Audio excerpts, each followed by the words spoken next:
여러분 안녕하세요. 정한욱입니다. 얼마 전에 제가 질문을 받았는데요.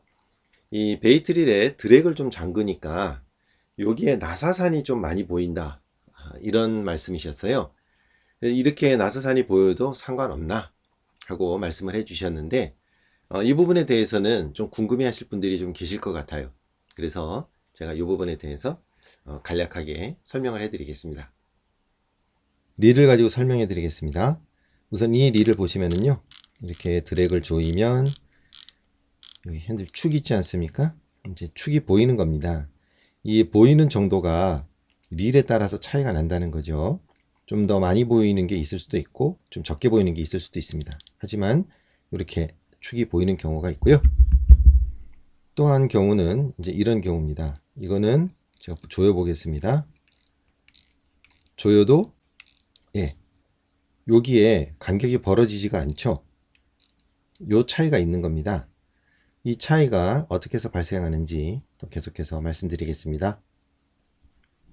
이거는요, 드랙을 눌러주는 구조 차이를 보시면 금방 이해가 되실 겁니다. 여기 보시면 요 안에 이제 슬리브가 있는데요.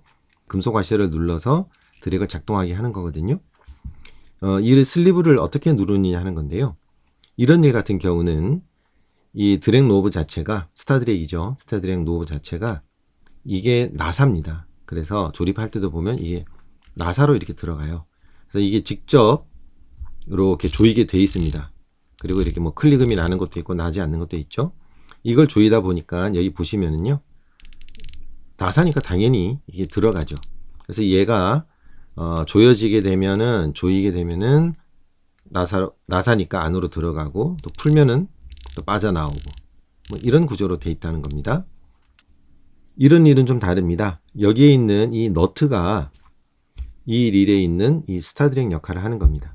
그래서 이 너트가 자체적으로 이렇게 움직이면서 그 슬리브를 누르게 되고요. 그렇게 드랙이 작동하게 되는데요.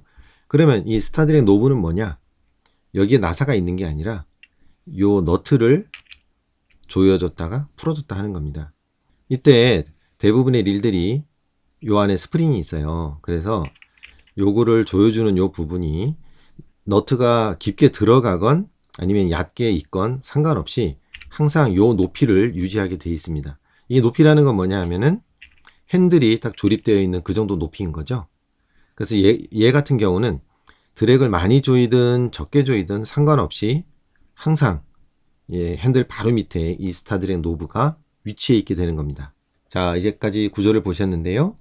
이제는 그 질문의 핵심적인 내용을 살펴보고 마치도록 하겠습니다. 그 질문의 핵심적인 내용은 이렇게 드랙을 많이 조였을 경우에 나사산이 많이 보이게 된다. 이게 문제가 없느냐 하는 말씀이셨는데요. 지금 보셔서 아시겠습니다만 문제는 없죠. 전혀 문제 없습니다. 이거는 그냥 구조적이고 단순한 문제이기 때문에 특별한 문제가 없는데요.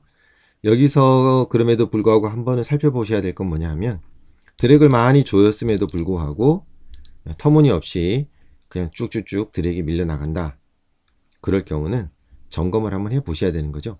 드랙 패드를 한번 살펴보셔야 되는 거고, 그게 어느 정도 역할을 잘 할 수 있느냐 이 부분을 보셔야 되는 거죠. 그렇지 않다 그러면 아무 문제 없는 거니까 걱정하지 않으시고 잘 쓰시면 되겠습니다. 오늘 여기까지 하겠습니다. 고맙습니다.